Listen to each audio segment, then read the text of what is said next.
Hi, everybody, and welcome to another episode of Courageous Conversations about our schools. My guest today is Dr. Peter Coleman. Peter is a professor of psychology at Columbia University, and among the many roles he plays, he's co-executive director of Columbia University's Advanced Consortium on Cooperation, Conflict, and Complexity.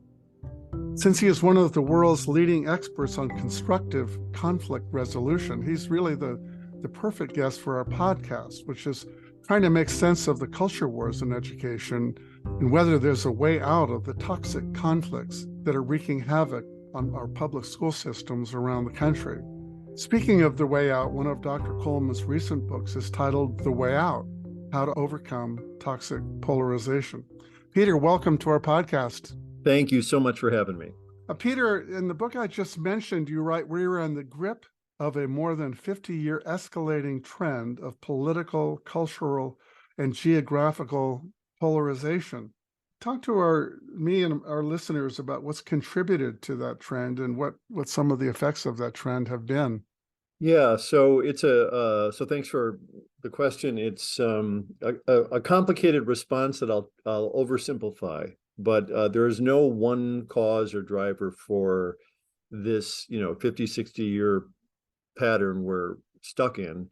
But we did see evidence beginning, say, in the 1970s of, Republicans and Democrats feeling less tolerant of one another, more estranged from one another, sort of from the bottom up in communities. And we saw evidence in Washington of more and more obstructionism, less bipartisanship, so basically our government, the camps within the government, the tribal groups within the government started to diverge in the mid to late 70s and continue to today. And again, there are many different measures of political polarization. There's affective, how you feel about them and how do you feel about your own group. There's ideological, there's a variety of ways that scientists measure it. But on many of these indices, we've seen it getting worse and worse, really, since the, let's say, late 1970s. And today, historians like John Meacham and Doris Kearns Goodwin are really drawing parallels between the 1850s in America, which was right before the Civil War. So it's a toxic time. It's a politically unstable time. There are some good things that can come from that, but it's also very concerning. And Peter, one of the things that you say in your book that caught my attention, and I was a bit surprised by it, and I've been thinking about it since I read it, is that the good news is that most Americans are miserable right now. Why is that good news? Well, yeah, I mean, there's some irony in it, but it's a fact. So there's a theory of change about when societies that are really entrenched in a particular pattern actually do pivot and change. And we've seen this around the world, in Costa Rica in 1948, and the Scandinavian countries did this like in the 1800s. So there are times when societies who have a history of either civil war or civil strife really reset. And some of the conditions, so we know something about the conditions that help. And one of the things is something called ripeness theory, which is really that you have to have enough people that are miserable, that they're not happy with the status quo. They don't like politics as usual. They don't like the screaming matches and the dysfunction and the stalemates. And they're really looking to change. And so the good news is that, something like somewhere between 67 and 93% of Americans are part of what this group called More in Common, that studies polarization in different countries and in the US. They call it the exhausted majority, that the vast majority of us are just, fed up with the craziness. We're tired of our addiction to our devices and to the hate and to all the contentiousness that we see on television and on internet and media, and, are really ready for something else. And that is a good condition if we know what to do about it. Right. So it can just make us anxious and worried and angry. But eventually, if people feel like they have an alternative, there's another option, they're much more inclined to move in that way if they're miserable. Amanda Ripley, who wrote this book that I'm sure you're familiar with, and I'm sure you are familiar with her work. She talks about one of the paradoxes of high conflict is that people are both drawn to conflict and are ready to fight, and the same people have this are haunted by it, and if given the right opportunity, would also choose a different path if they could. Yeah, I think that's true. I think the challenge is that this phenomenon, this culture that we're in of divisiveness is bigger than you and I. Mm. So, you can decide today, or I can decide today, okay, enough. I've had enough. I don't want to do this anymore. I really refuse to, vilify an entire half of this country and whatever. But then, something comes up in the news or on Twitter, or someone makes a comment, or, and you get triggered, and we get pulled back into these strong dynamics. And so, there is a constellation of things that are working in concert to pit us against each other and pull us apart. And so it's not just us and our choices. That's important, and we can make those choices. But all I'm saying is, sort of like an addiction, it's a hard thing to fight against because there are so many conditions that pull us back into the division. And I think the lesson there is that if we just see that, gee, I feel like I've gotten pulled back into something that feels toxic. It isn't just me; it's all these forces around me. Yeah. And we'll get into some of those forces, because I'd like to shift now and have you share your thoughts about the culture wars that have been so damaging to our school systems, and they're playing out. And I'm sure it's part of the larger problem that you've been describing that exists in our society at large. But talk a little bit about what you've learned about depolarization and how it sort of explains what's going on with these culture wars, where school board members are resigning, and people are sort of systematically voting in new people that are pushing conflict and calling for book bans and radical changes to school policy.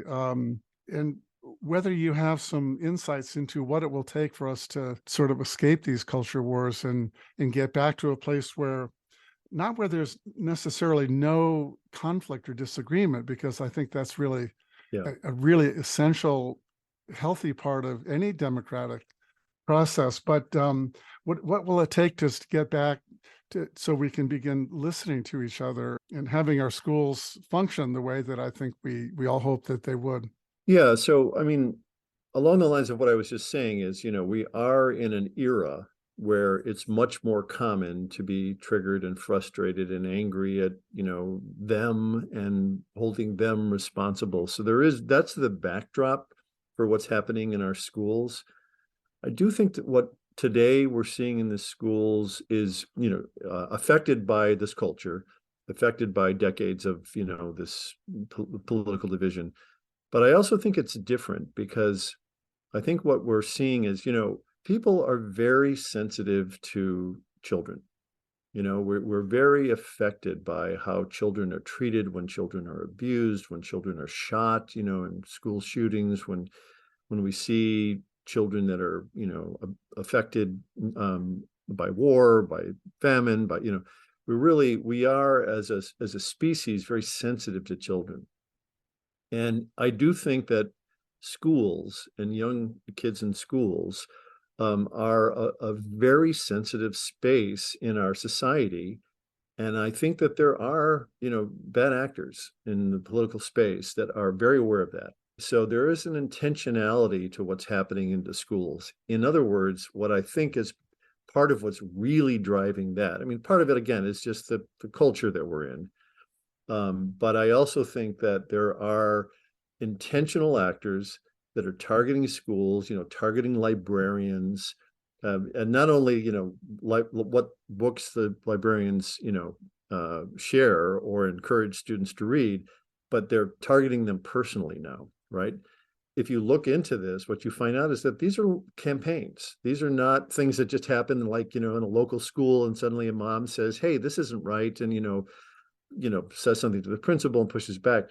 These are strategic campaigns where people realize that if you speak to a community that their children are being threatened by some idea or some information or some, challenge to traditional gender roles, that it is a nerve and it does mobilize. So, again, on the one hand, what we're seeing play out in schools is what we're seeing play out in Washington, D.C. and in state capitals and elsewhere, which are, differences over gender identity, tolerance for gay rights, tolerance for LGBTQ plus individuals.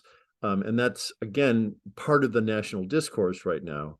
But the school board meetings that are so tense are often being created intentionally by political actors that see a lot of value in this politically. In other words, and I think this is, to some degree, this is its own undoing. To some degree, we are being manipulated. Now, look, we're being manipulated by mass media that knows that we're addicted to outrage. We're being manipulated by social media platforms that know that more provocative, contentious content gets our attention and keeps us addicted to social media.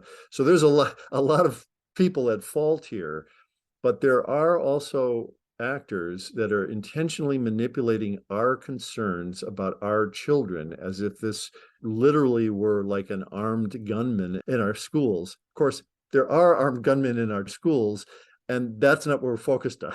We're focused on the librarians' books that they're sharing, right? Yeah, one of the other facets of this, I would just add to the list of things that you talked about with respect to books and concerns that are raised now about what teachers are doing with respect to LGBTQ plus students and the allegations of grooming is now that in several states we're really making it difficult for teachers to talk about our history and to talk about race and racism and the more I have thought about it, and I think how could people possibly come in and say we shouldn't teach about race and racism? It seems so racist on its face.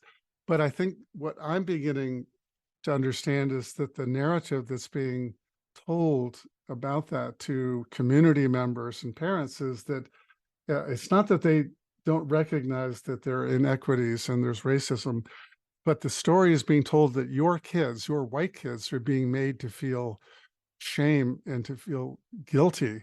And so people that haven't been in schools lately are thinking, and I get this, if they're making my kids feel guilty about being white, I don't want that. We didn't have anything to do with this, and I was sympathetic, and we're good people, and now they're trying to blame me and my children.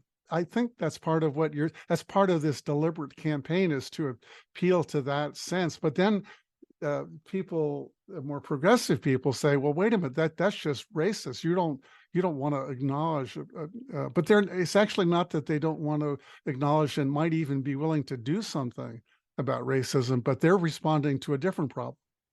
Yeah, I think that's true. I mean, even if you're a 50-year-old plumber and you're on, under sinks all day fixing rusty pipes and, your knees hurt and you're working hard, and then people want to challenge you about your privilege, people have very little patience for that if their life is hard and they're trying to do the right thing, but they're being challenged. So I think it is the oversimplification of these problems as being, you're all, white privileged, you're all, responsible for what's happened in the past.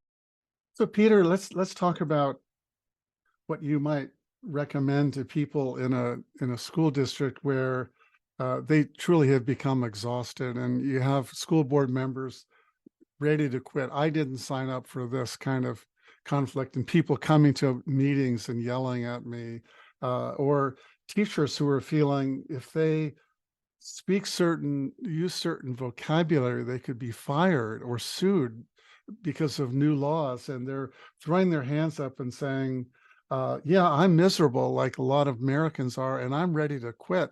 What is there any hope for people in those cases that have been, they might recognize, yes, it's bigger than us. It's not just that one person that comes and yells at us. It's bigger than that. But I just don't know if I can go on, and this is too hard. What do you recommend for people in that kind of circumstance? Yeah, I think it's a great question. My recommendation is to, first be aware that you're not alone. There are many of us that feel the same thing. We feel sort of trapped by the culture we're in. We're by our own in-group and how we get shamed and shunned within our own group. If we even consider, an alternative position on some, hot issue. So that's where I would start. And, I know that we'll talk about this idea of this challenge that we have, but there's a series of exercises that we've put together, which are small things that you can do every day and that we really recommend you do as a group. And this is something, I'll talk about. We can send out links to some articles. I have a piece in Time magazine about this on this today that was just published. And it is an opportunity for groups of people that are trying to explore different things to do something small every day, because we're all busy and tired and, trying our best.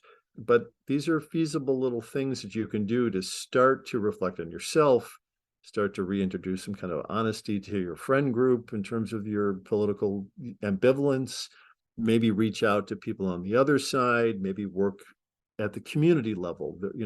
There are groups, particularly in education right now, that are trying to combat these combative meetings and sessions and processes within schools. So there are allies that you can turn to for support. And that might be just members of your own community or groups and organizations that are trying to help fight this at the district level or at the school level. And so that's where I would start. One of the things you alluded to earlier, and then now in my question about the culture wars in education, is reaching out to people who think differently than you, and maybe trying to find some common ground. Like this isn't leading to anywhere good ultimately, right? And maybe we could agree on that. And can we start, reclaiming our school and at least reclaim this idea that we have to be civil towards each other, even if we end up disagreeing. I was intrigued by something you talk about in your book, and I think I have felt and experienced this problem, but you talk about the friend problem, and I think that's about what happens with your friends if you decide, you muster the courage that I'm going to go talk to that person and not shame them and not hold them in contempt, but I'm actually going to go talk to them and say, I want to hear what you have to say. I want to better understand where you're coming from. And then maybe you'd be willing to listen to me, and maybe we can find some way to move forward together, even if we end up not agreeing, but at least agreeing to hear each other. How does the friend problem sort of play out, or describe what it is and how it might play out in school systems? Yeah, so this is related to what I was trying to say about your group, right? Your friend group, the people that you share values with politically, that you maybe talk about politics, you ruminate with, we have these people most of us in our lives who share our political orientation, but like the students at Columbia University, more and more can't be honest. They can't share their own confusion about the positions of, more extreme members on their own team, right? Or their own ambivalence about some of these ideas and challenges. They can't talk about them. They can't process them. So we don't have a place where we can be honest because we can't talk across the divide. There's nobody there, and we can't talk to our own groups. And so this is the friend problem. The friend problem is that, if you do that, you may jeopardize your standing, your status, even your job, right? If you say or try to do certain things, you may become shunned as well. And this is, again, this is a classic thing that's happened through the ages, right? Where communities get very tight and they don't like people that push back or that challenge the status quo or that start to think differently or talk to the other side, right? And that's where we are as a society. So that's one of the reasons why this challenge that I'm talking about, it starts, the challenge is a 4-week experience. The first week we ask you to think about you and your own tendencies and inclinations and assumptions and what you want to do, like what your choices are. So we ask you to spend some time with you. The second week is with your friends. And it is really pivoting from a focus on you to focusing on, am I comfortable speaking up with my friends? And if not, why not? And what does that mean? And how might I start to do that kind of slowly and carefully so that I don't, trigger any backlash, but I can start to introduce a little bit more nuance and a little bit more tolerance into our own conversations.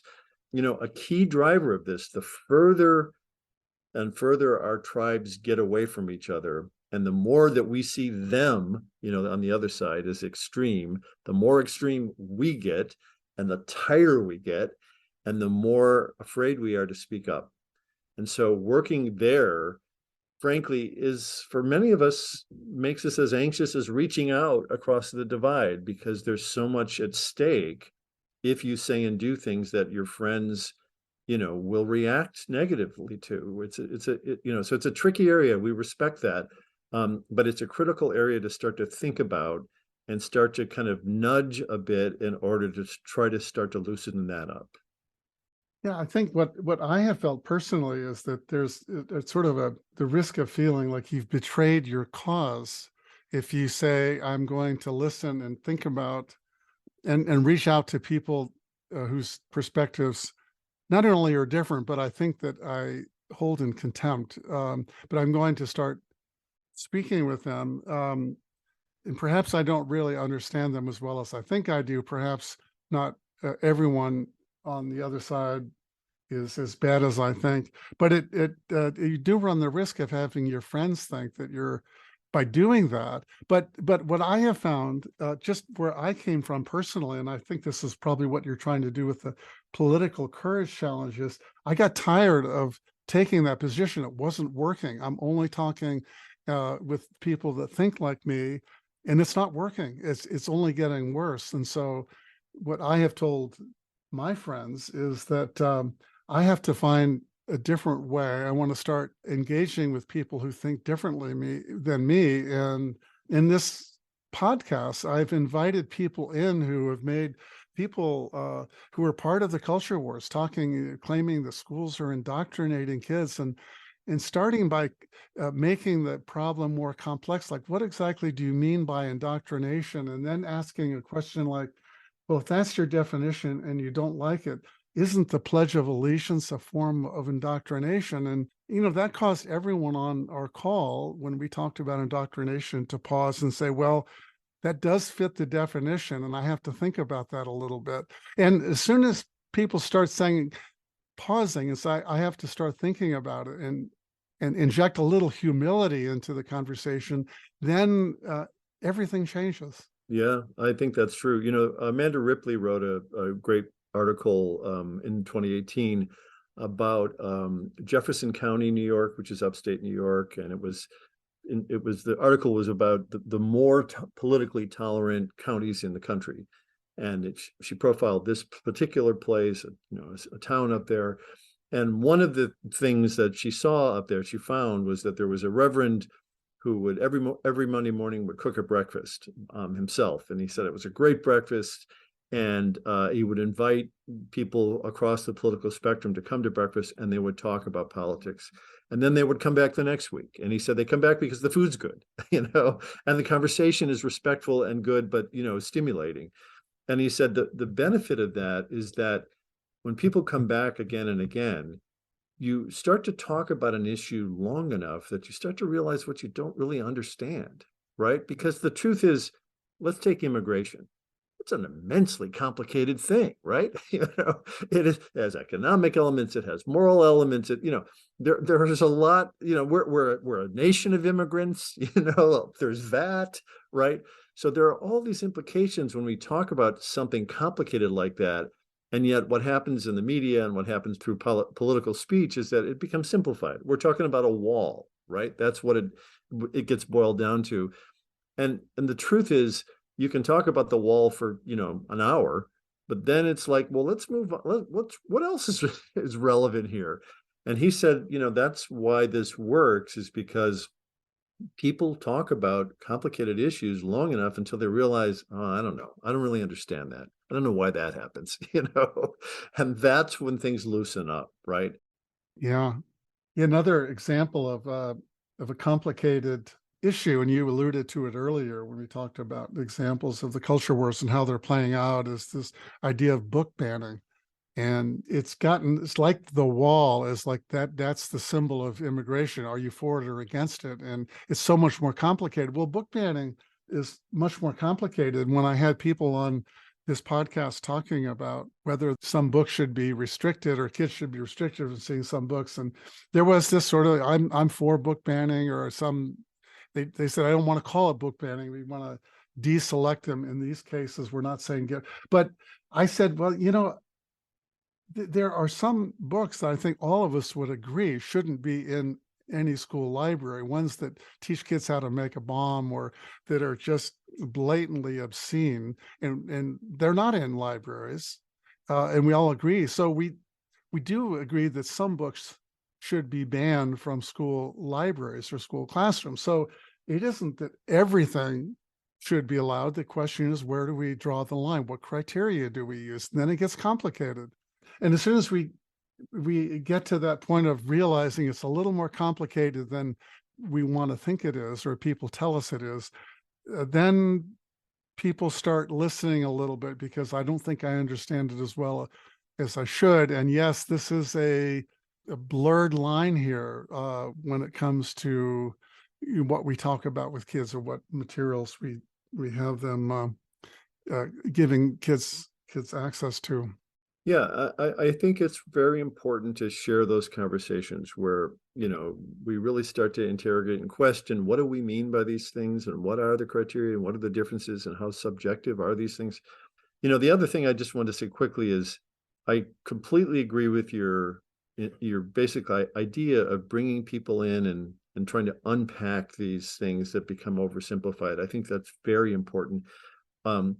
One of the things that I've tried to do, I've spoken about this elsewhere, is a practice that I've been trying to do for the past 2 or 3 years is I've identified, 4 or 5 sources, people, and organizations that are what I would call decent, well-intentioned, and well-informed, and often politically opposed to my values. Right? They often have positions on issues that are very different from mine, but I feel like they're in it, for good reasons.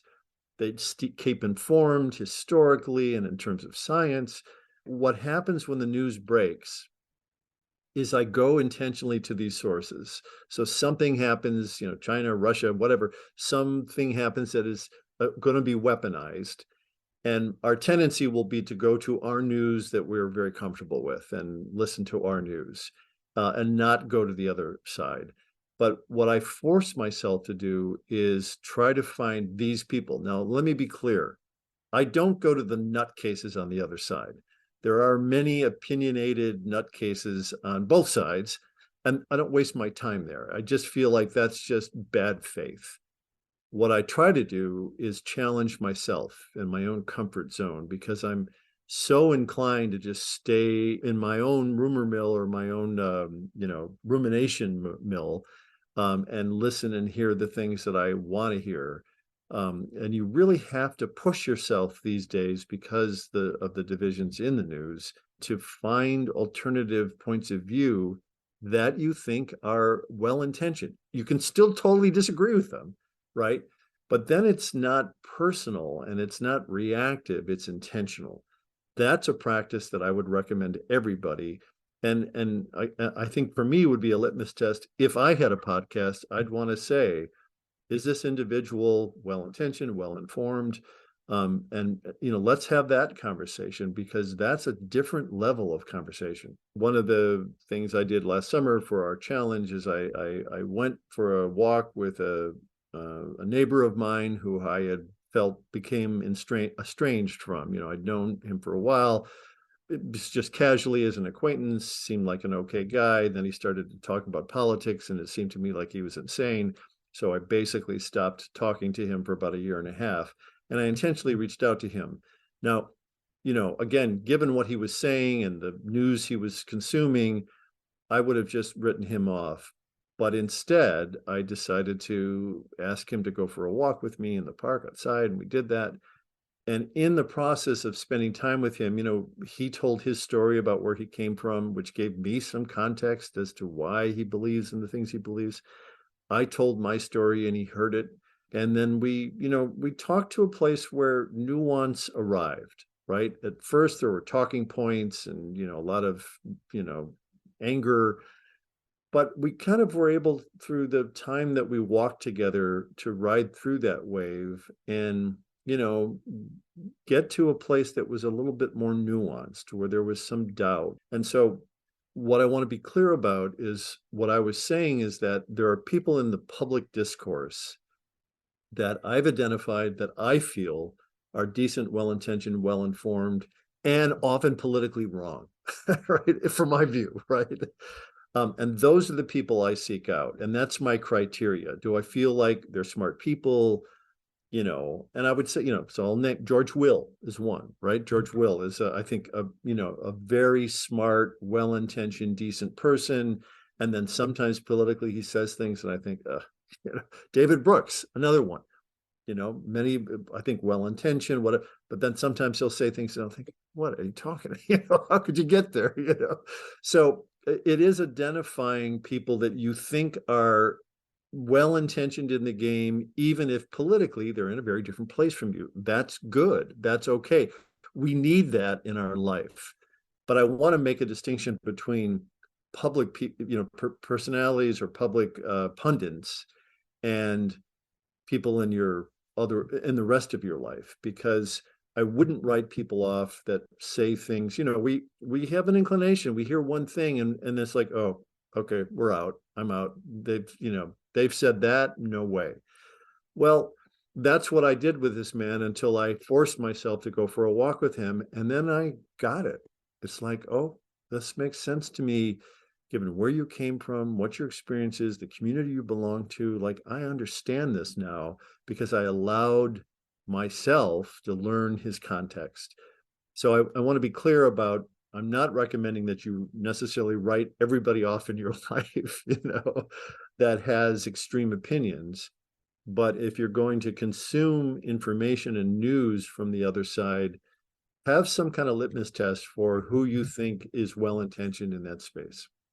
This may be the same person you were just now referring to, that you wrote about in the Time magazine article. Yeah. I remember there was another aspect to that I just want to call attention to and see if you agree with my perspective. What I recall you doing with that person in your walk in the park is you spent a long time listening to the person. Yeah. And what I'm learning about listening is, as people like Monica Guzman, who I've interviewed, and Amanda talk about, is that people, most of us, more than just about anything, want to be heard and we want to be understood. And so if someone like you takes the time to really listen, not interrupt and not argue, and tell me if I got this right, is this what you're saying?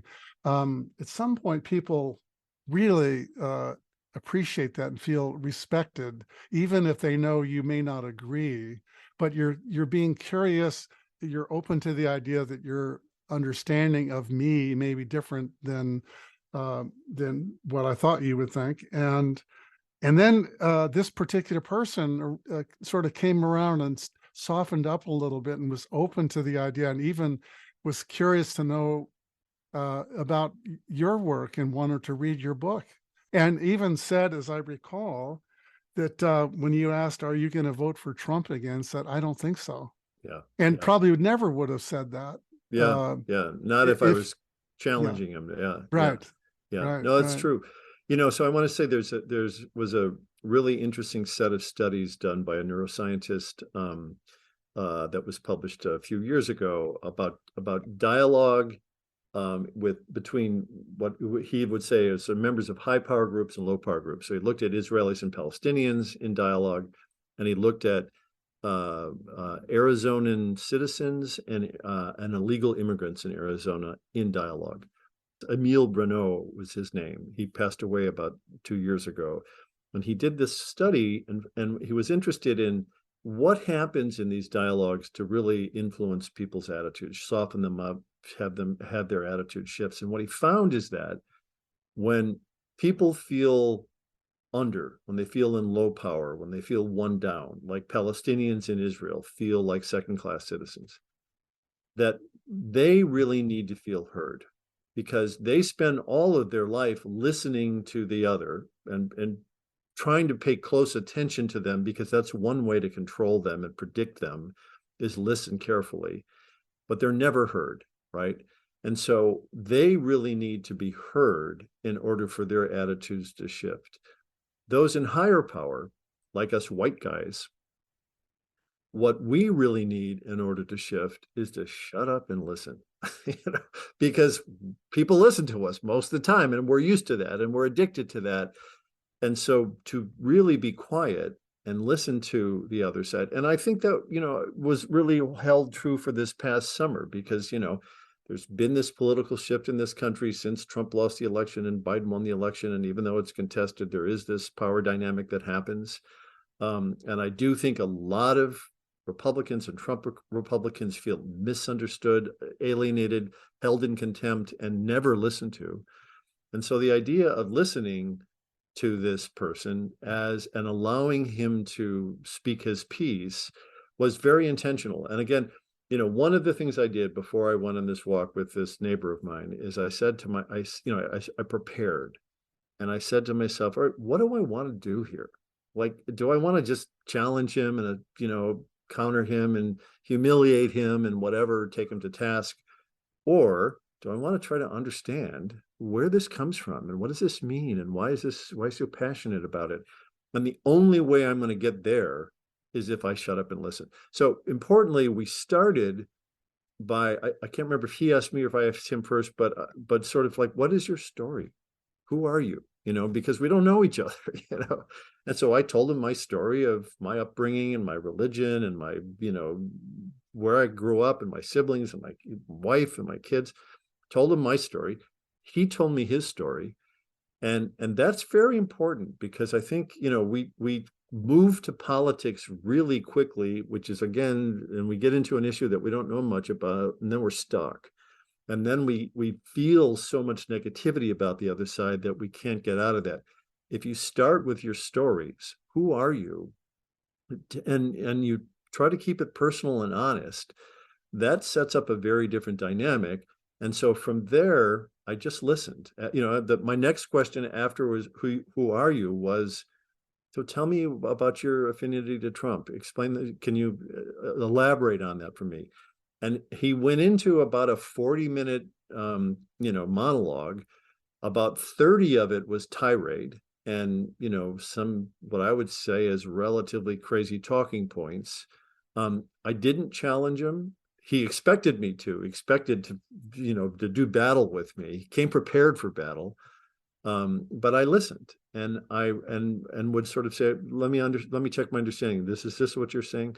So I really just listened actively.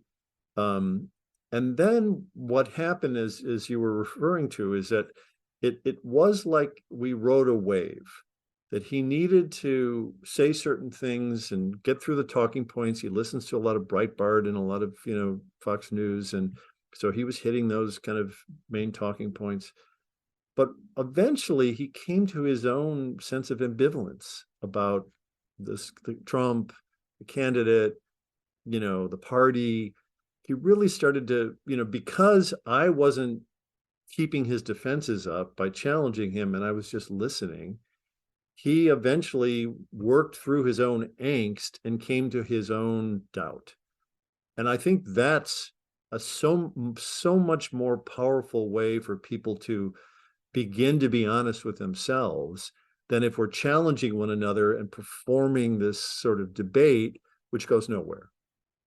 See, he knew that he could say that because you weren't going to shame him for having doubt, right? He learned that. I mean, again, I think when we came in, he was expecting me to go right after him, and the fact that I didn't was disarming, right? It really was sort of, and so he kind of found his way to his own criticism, his own check and balance, because I wasn't offering any. I was just receiving and listening. And, to some degree, I think that's a way to go. I will say one thing. There is a thing that the Democratic Party has become very fond of. It's called something called deep canvassing. And it is a strategy that Democrats use. I mean, maybe Republicans are using it, but I know Democrats invented it, and it is about listening, and it is about trying to connect with people and hear their stories and have some rapport. But my problem with that is that in some ways it weaponizes listening, because ultimately what they're hoping to do is find a way to persuade them to vote for their candidates and vote for their positions. And I think what that does is it, in some ways, weaponizes dialogue and listening. I didn't want to do that. My hope was that I would learn. That was my one objective, which I did. I learned a lot about his history and his context and his values and his community. But my intention was not to change his mind. But what happened in this more respectful walk, and again, we were walking physically outside together, which is another important component of the strategy that we tried, is that he was able to come to his own doubts. And I think that is much more powerful. Yeah, if you use listening as a tool and you're going into it, you say, I'm going to listen so that I can develop enough trust so that I can get them to think like I do. Yeah. It probably won't work. Well, that's the point. I've had, I've talked to some, of my activist friends and they disagree, but I'm concerned about it because I do feel like, look, most of the Republican wing of this country finds bridge building, dialogue groups, all of these encounter groups very suspicious because they think that we're just trying to seduce them and get them in a place where we can change their mind. And so if we're doing that with listening and dialogue intentionally, again, I understand it is a political maneuver and it may be effective as a political maneuver, but I think it's gonna harm our capacity to really argue that listening is a powerful thing if you can, do it for purposes that are less instrumental than that. Coming from a genuinely curious place. Yeah. Peter, I want to go back to something just briefly that you mentioned before, because I think it has very direct implications for school environments. And you talked about the importance of listening and being heard and so forth. And what happens when you have a different kind of power dynamic and you have people in power and people with less power. School board meetings are like that. You have people physically sitting higher than the rest of the people. They all have microphones in front of them. They have these titles, the representative from this area, and then you have people sitting down in chairs, and they have one microphone. They get to come up, and they shout because they don't feel that anyone is hearing them, and they're frustrated. I think the lesson there, and school board meetings are not they're governed by all these rules about how long you get to speak, are not good places to do this. But it doesn't prevent school board members from engaging with the public in very different ways, where they're sitting down at the same level and saying, what we're doing here today at this school is just listening to each other about the issues. Like, one thing I've done recently with some schools is to say, what do we appreciate most about this school and this district? What would make this school district even better? What are the challenges? But most importantly, for school board members is to come in and say, my job is to listen and to clarify and say, do I understand this right? That I think is a really potentially huge lesson for people that are struggling in these Yeah, districts. I like what I hear you proposing is either you're identifying an existing kind of innovation or proposing, an adjustment to these board meetings, which is that, they're oftentimes seen as debate spaces and decision-making meetings, right? And it might be useful to separate out. We need to listen. We need to find opportunities to really hear from the public, as you say, maybe check your understanding of what they're saying so that there is a sense that people feel heard and respected, and then bring that information to a decision process, bring that information right. But these are, again, one of the points I make in the book is that we as Americans, we're trained in debate. Check that. I was trained to debate in high school.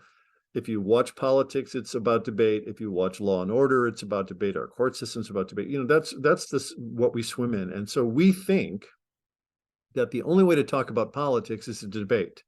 And debate is a game about winning and scoring points, right? And ultimately walking away the winner. That's what debate is, And dialogue is the opposite. Dialogue is a process of discovery, of learning, of listening, of hearing the other's story.